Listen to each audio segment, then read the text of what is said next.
Hey guys, Mr. Milson here. Today we're going to talk about reflections. At the end of this video, you should be able to reflect an image on a coordinate plane over a given line of reflection. Okay, so this last unit we're going to talk about a bunch of transformations and a transformation of a geometric figure. Transformation of a geometric figure is a change in its position, size, or shape. Okay, the original figure is called the pre-image, and the resulting figure is called the image. Now, a transformation maps a figure onto its image and is described with an arrow notation.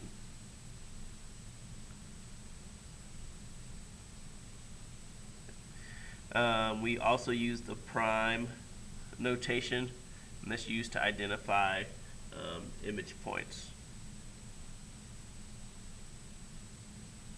And you can see that down here. We have this triangle, the pre-image, and we do a rotation of sorts. And so you see this is A, this is A prime. So this is how A is changed. We know that these two map together. A is in the pre-image is now here in this image. Same with B and B prime, C and C prime. Okay. All right. Sorry, I should have filled that in. So A maps to A prime. You'll notice you list corresponding points of the pre-image and the image in the same order.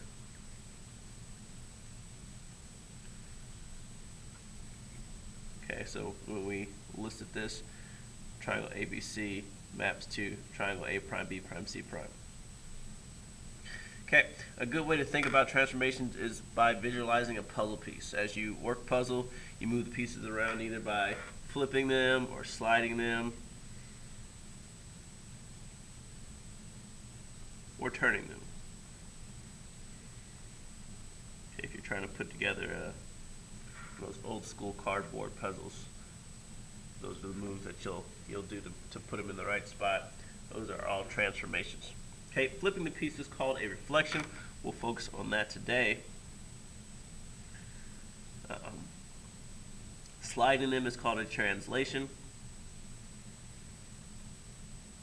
And turning them is called a rotation. Okay, we'll look at translations and rotations in later lessons. Okay, all of these transformations only change the figure's position. Okay, where the figure is.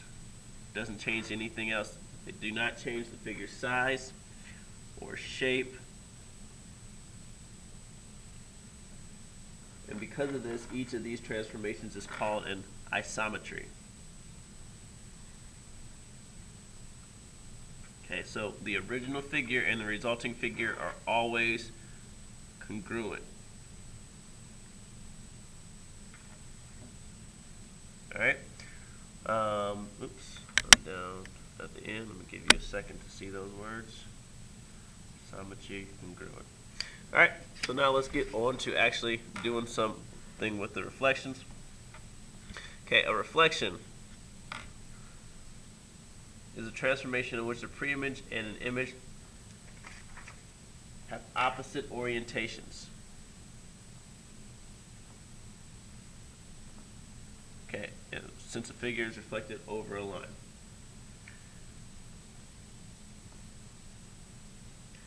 Okay, we can see that here as we have triangle BUG, and it translates over to triangle B prime, U prime, G prime.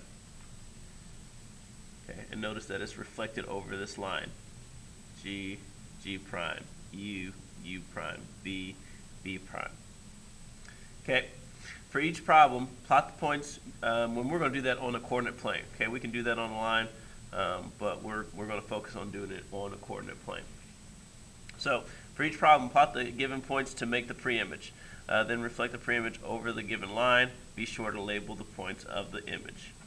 So they gave us F as -1, 3, -1, 1, 2, 3. They gave us G as -5, 1, 1, 2, 3, 4, 5, 1. I should probably make sure I'm labeling these F, G, and then H is negative 3, negative 5. 1, 2, 3, 4, 5. All right, so this is H. Okay, now this is my pre-image. Okay, now what they want me to do is to reflect it over the y-axis. Okay, so this y-axis already drawn here. And it's going to be very similar to this first problem that we see here. And what I'm going to do is I'm going to just find the distance that they are from the y-axis. It's like the mirrors here. Okay, so I'm going to travel that distance to the line and then reflect it. So go over. This will be F prime. Okay, G is 1, 2, 3, 4, 5 away from that line. So on the other side, G prime will be 1, 2, 3, 4, 5 away from that line. G prime. H is 1, 2, 3 away from the line. H prime will be 1, 2, 3 away from the line here. H prime. Okay, and so pretty simple looking at that axis. All right, second problem. We have C is 2, 4, 2, 1, 2, 3, 4. D is 5, 2, 1, 2, 3, 4, 5, 1, 2. Again, I need to make sure I label these. C, D. E is at 6, 3, 6, 1, 2, 3. Maybe I should have called that E. Let's do that. I'll call this D right here. All right. Now,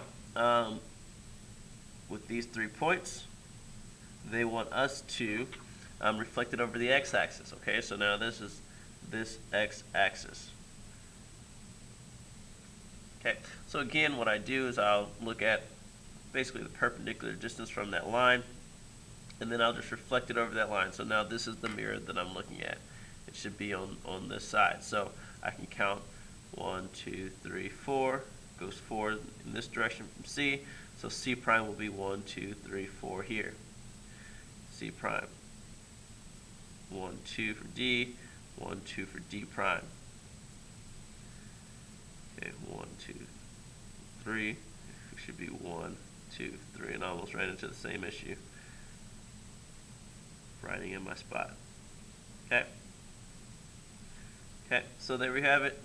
C, C prime, D prime, E prime, all that just reflected over the axis. Okay, now the x and y axis aren't the only lines that we can reflect over. We can also reflect over, well, let's try this one. X is equal to negative 1. So our line x equals negative 1.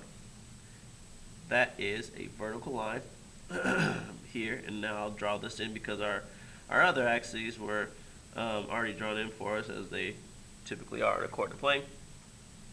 So we'll add this in here. All right, now I have my points negative 1, negative 5, negative 1, negative 5, 1, 2, 3, 4, 5. That's here. That's J. Okay. I have point K as 2, 0. That is right here. That's K. And I have my other point of L as 4, negative 1. 3, 4, negative 1. That's L. Okay. So now I'm reflecting over this line. Okay. And the other problems we've been looking and basically saying, okay, what's the distance from the line? Well, J is on the line. Okay, so when we reflect it, actually, I'll label this J just because it's on this side. Then J prime is also on the line. There's no distance between that point in the line, so J and J prime will actually be in the same spot. It's like a pivot. Okay, it'll pivot on J. Okay, all right, now we'll go to K. So we were 1, 2, 3 away to the right, so K prime will be 3 away to the left. L, this position here, 1, 2, 3, 4, 5 away, and so will be 1, 2, 3, 4, 5 away here at L prime. Okay, so notice now that this is on the point. J and J prime are on the line. As we reflect, it stays on the line. You can think of it as a pivot. Okay. All right, last one, we have y equals 2. What kind of line is that? That will be a horizontal line for all all the y coordinates on the line are 2. Okay, so I'll draw that in. Alright. Okay, and now we have the points 1, 5. 1, 1, 2, 3, 4, 5. And that's point M. We have the point 3, 6. 3, 1, 2, 3, 4, 5, 6. That's N. And then we have the point 3, 1. 1, 2, 3, 1. And that's P. Alright, so this will be a little bit different because you see that now we have points on both sides of the line that we're reflecting over. Alright, but what we do to find these points doesn't change, okay? So I'm counting the distance from the line. M is 1, 2, 3 above. M prime will be 1, 2, 3 below. M prime. N is 1, 2, 3, 4 above. N prime will be 1, 2, 3, 4 below. P is 1 below. P prime will be 1 above. Okay, maybe I should have been drawing in these triangles. Okay, and so now you see these images reflected over these lines. Okay, you can, if you'd like to, take a minute, look at those coordinates and see the relationships between the coordinates of the images and the pre-images, and see if you find any recognizable patterns when they're reflected over the x and y axis. Okay, which hopefully you run into as you do these practice problems. Alright. Alright. So you can see these reflections a little bit better as I complete these triangles. Alright, see ya.